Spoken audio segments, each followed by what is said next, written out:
are at the Springfield Armory. It's actually a national park, and it's the only national park in Western Mass because it's a historic site. 1794 is when it started, when George Washington ordered its construction, and it was in existence and in full functioning mode until 1968 when it closed. Why it's historic is really a number of things, but it really comes down to this: mechanized mass production. That's what they...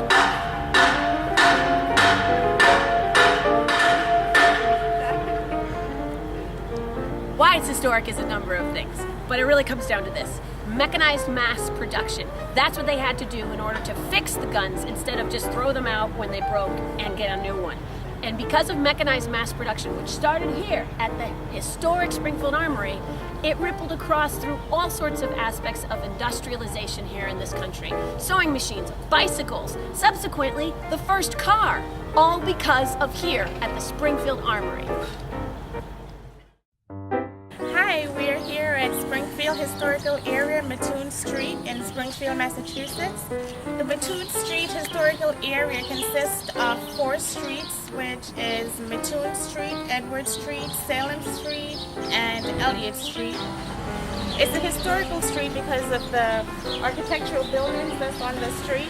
Most of the buildings are red brick buildings that has row housing. Some of the houses has Victorian architecture.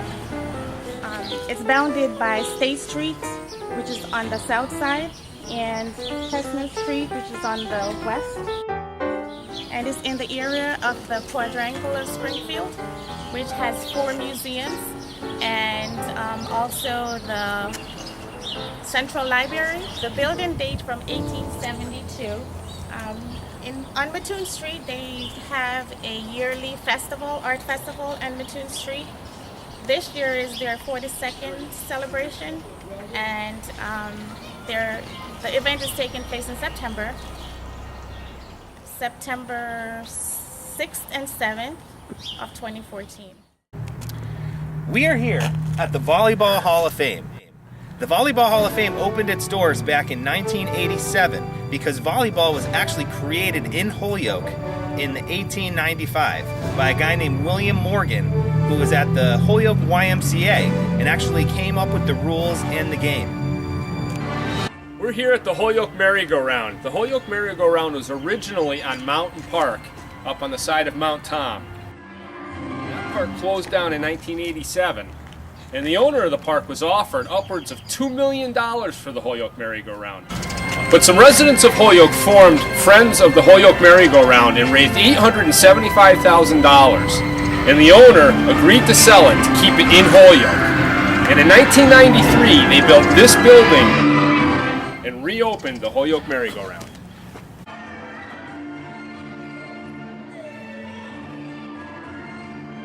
Here we are at the Holyoke Canals. These amazing canals are part of the system that was built or began to be built in the 1840s to harness the power of the Connecticut River and turn it into an amazing industrial power, which actually is one reason why Holyoke is the first planned city in the United States. So it's a 3-tier system that's 4.5 miles, and encompasses 4.5 miles of canals. And each drop from one canal to the next helps create that fall of water that helps power what is now Holyoke Gas and Electric. So the drop from each tier and then the drop back into the river allows Holyoke Gas and Electric now, who are the owners of this canal system, to create with the same water 3 separate generations of power. Pretty awesome.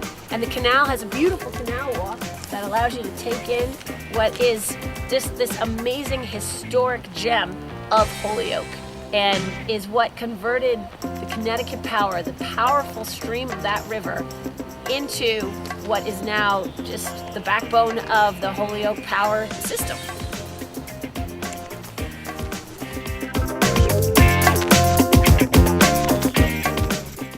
We are here at the Holyoke Route 5 dinosaur footprints. And over 190 million years ago, these footprints are laid in the sandstone, were made by the ancestors of the Tyrannosaurus rex, which stood 15 feet tall and 20 feet long.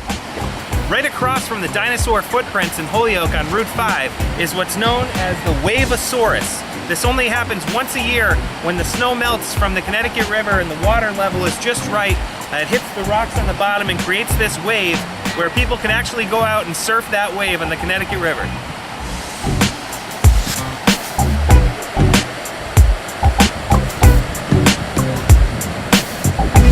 We're standing outside in front of the beaches, Calvin Coolidge's home, and he was our 30th President of the United States.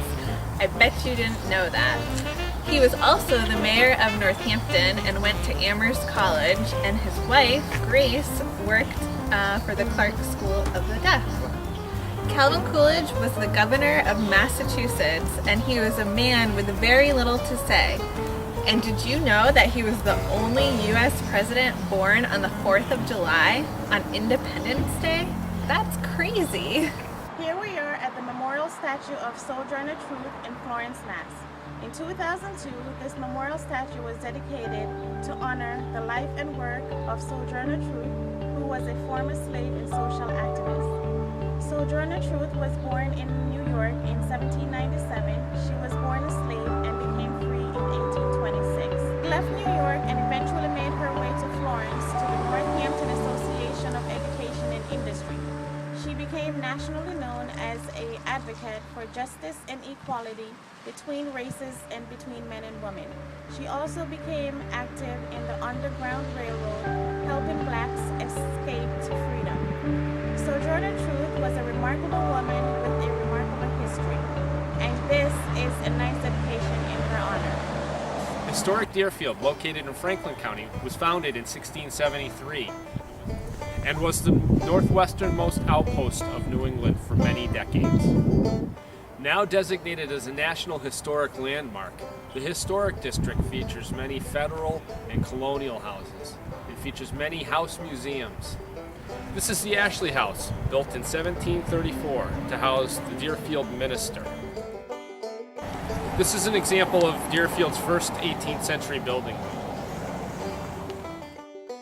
Built in 1799, the Asa Stebbins House features Federal-style architecture.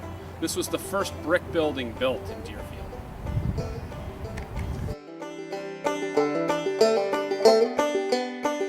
I like Pioneer Valley Sightseekers because I was born and raised in the Pioneer Valley, and there's so much history that I'm not aware of, so I'm excited to see what people post to our page so I can learn more about our history.